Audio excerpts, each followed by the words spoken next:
Hey, it's Justin again from CompCart, and in this episode we're going to answer Jeffrey from Australia's question on how to install and remove a bearing in your cassette.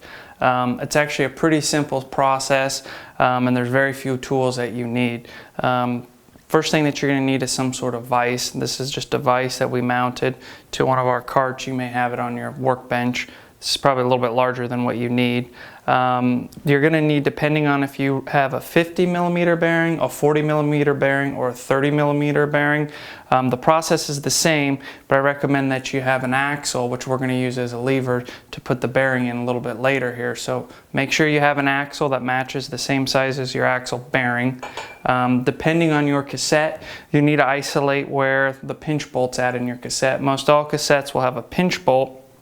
Pinch bolt typically comes from the back. Your cart may vary.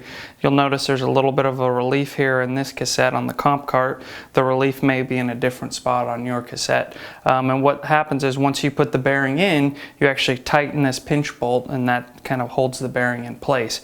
So on the comp cart cassette, it takes a 6 millimeter bolt, which takes a 5 millimeter Allen. So basically we've already done this, so we just went ahead, unscrewed the bolt, just a small cap head bolt, and take that out. That's going to allow the cassette to flex a little bit when we go to insert the bearing. So a couple of other things that you're going to notice on your cassette is that there's going to be a relief point on each side.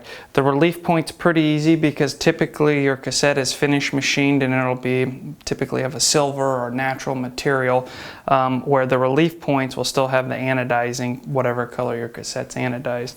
Those 2 points are where you're actually going to insert the bearing. So right here we're going to take a 50 millimeter bearing. It's pretty simple. We're actually going to come in to these relief points, and then you kind of just give it a little bit of a rotation like that. It'll kind of go and then it'll stop.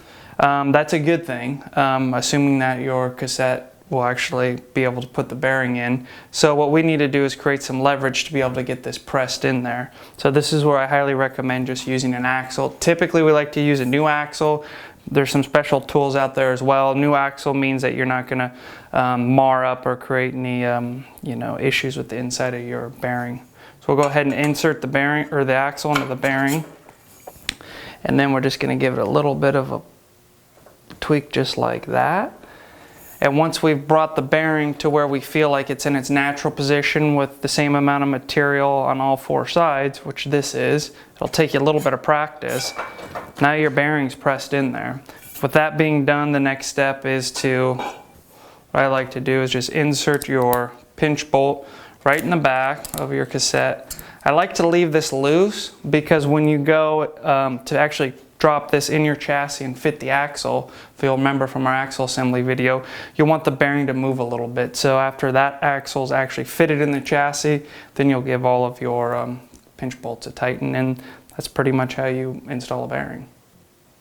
Okay, now that we've successfully installed our bearing, we're going to go ahead and remove it. It's just as easy as the installation process.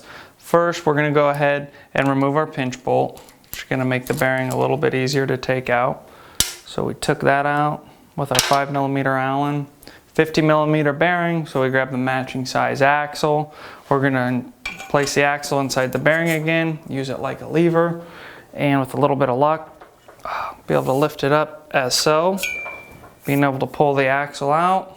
And once you get up in that position, you should be able to just rotate it with your hands. If you can't, and it's still a little bit tight, you can grab something that's like non-marring, like your dead blow hammer, put that in there and use that as a little small lever. So on the comp cart cassette here, we're able to rotate it out with our fingers and then pull it right out with those 2 anodized relieved slots in the cassette, and we've removed our bearing.